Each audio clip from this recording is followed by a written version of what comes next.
Struggling with Imaginarium Theatre?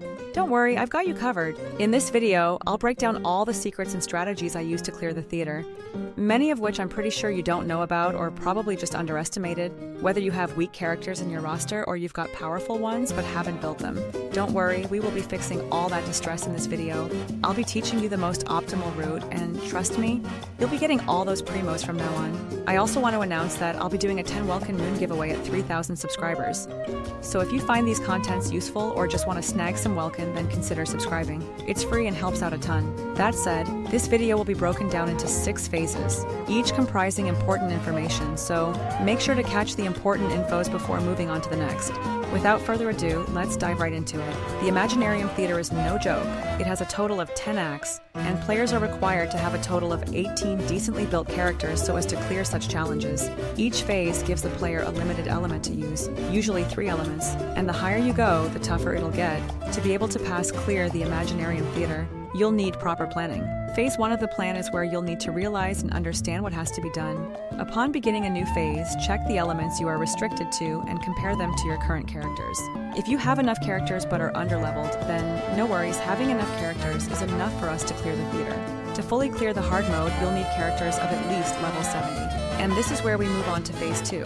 Part of the reason why I like this plan is that once you do it once, you will be able to use those same set of characters for the next month Imaginarium Theatre, so it's a 1 or 2 time thing. Now in phase 2, we gather materials, and obviously to upgrade a character to level 70, you'll need a decent amount of Mora. To upgrade a character from level 0 to 70, you need exactly 672,000 Mora. Of course, this value can be lesser since not all characters will be at level 0, so pick those who are higher by a bit to save cost. With that said, I've taken my time researching on the easiest and the most comfortable way of getting Mora. You can get 600,000 Mora by completing 5 Blossoms of Wealth. Just make sure you have condensed resin. You can also exchange Stardust for an addition 300,000 Mora in the Paymon bargain shop, and if all else fails, or you still need more, then you can accept bounties, in which you can get about 30,000 Mora per mission. It may take a day or 2 for you to have all your characters leveled up to 70, but this plainly depends per individual account. With characters upgraded, we can then move on to phase 3, where I share a slightly interesting secret. In phase 3, we upgrade character talents, but wait, before you start calculating how much that will cost, you'll need to take note of how much cost we can cut off without losing so much value. Majority of these characters won't be on field, so you don't need to upgrade their normal attack. Only upgrade normal attack talents of characters that you believe will constantly be on field. With that said, you'll need to upgrade your supports based on what part of their kit they use to support. For example, Bennett uses his burst, so upgrade his burst only. Mona uses her burst, so upgrade her burst only. Other characters like Kuki Shinobu rely solely on her skill, so upgrade their skills only. Now you might be wondering what upgrade level is optimal. Well, here's your answer. For characters who are meant to be buffers, you'd like to have them between level 6 and level 8 depending on how much you've got. Level 10 is obviously the best, but level 8 is most optimal. Characters that are meant for healing, shielding, or even just element application can sit around 6. You can push that up to 8 if you've got the luxury. For example, Nahida's E isn't focused mainly on the damage, but rather the bonding effect it causes to enemies. So if you haven't built her, you can save yourself the cost of going to level 8. Make sure to choose at least 5 main DPS and work on what to upgrade on them. Remember, level 8 is the sweet spot, and with this phase covered, we are halfway done to a perfect Imaginarium clear. Phase 4 is where you work on weaponry. In this phase, we don't care about fanciness.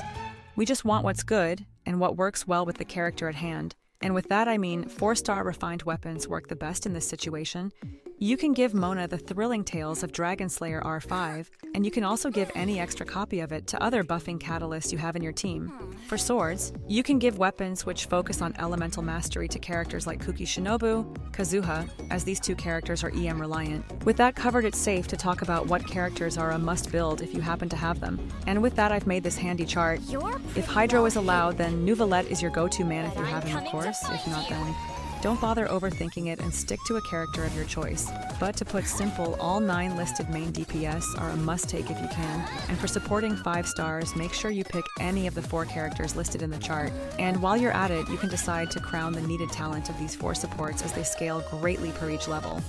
Moving on to the 5 stars that makes the run a bit more convenient, we have Zhongli, Yelan, Nahida, and Sidlali. Zhongli is good at protecting your characters. Nahida can provide constant dendro application, and her Trikarma purification effect is nothing to laugh at. So if you've got Nahida, do not hesitate to slap her into the team. Lastly, Citlali. She's good for constant cryo application, and she is a must-take if you have Mavuika. Regardless, she can work well in freeze composition or even vaporize compositions. Moving on, we have the must-build 4 stars. These characters are great and are the Cherie-picked 4 stars of all 4 stars. Xiangling is good for charging Raiden and also constant pyro application. Bennett is good at buffing and healing. Xingqi is good at charging Raiden and also an amazing hydro applicator for freeze comps. Kuki is good for overload and hyperbloom comps, as well as being a simple healer too. And Ororon is there as a Natlan character support for characters like Mavuika.